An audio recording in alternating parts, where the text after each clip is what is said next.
And this is a 2001 paper, meaning that they had worked on this, of course, for years prior to this. Both of these curves show a very high energy release in short times. And in fact, the red material from the World Trade Center, 7 years later, when we did the test, reacts more rapidly than known nanothermite. It's a very remarkable stuff. In the words of my colleague, Dr. Fair, it blows up. And this is from the World Trade Center dust. It still blows up.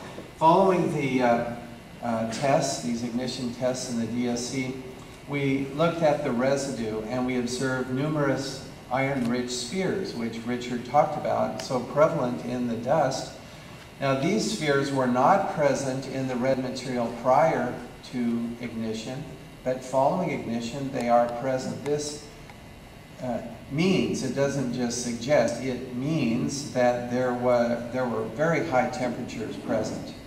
And furthermore, we find iron oxide beforehand. I'll show you data on that in a moment. And we find elemental iron, that is, not enough oxygen to produce iron oxide after ignition. That means the iron is reduced in chemical terms, which means there was a thermite reaction.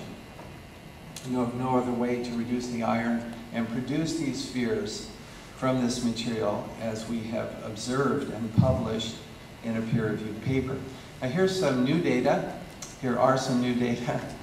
Transmission electron microscope data showing in the circle one of our iron oxide grains. The scale here is 100 nanometers, lower left-hand corner. So these are indeed very ultra-fine grains. We then look at the TEM electron diffraction pattern for this grain that was circled, and we see a very clear diffraction pattern, the bright points that you see here. By analyzing the lattice structure that is denoted by this electron diffraction pattern, comparing with known elements. So here in this table, Dr. Fair is comparing the d-spacing in angstroms, second column, with the d-spacing in angstroms of iron oxide, Fe2O3. And we find a match, an exact match, showing that Fe2O3 is indeed a component of this red material from the World Trade Center dust, and these ultrafine grains. And by the way, no elemental iron was found. It is present after the reaction. That's what you expect from the thermitic reaction, the production of iron from iron oxide.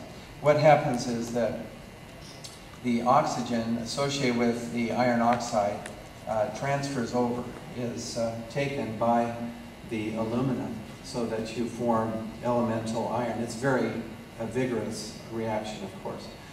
My last slide. This is our paper. Dr. Niels Herret is first author, and he's doing a wonderful job of spreading the information about this science. This is a peer-reviewed paper in an established scientific journal. I want to emphasize that this paper has not yet been challenged in the literature, the peer-reviewed literature. In the protocol of science, the established protocol, we have published our findings. It took months to get this through peer review, I might say, but it has been published. And as David Griffin pointed out, it's receiving a great deal of attention in Europe. We're hoping, beginning with this conference, we'll get some attention in the media in the United States. Thank you.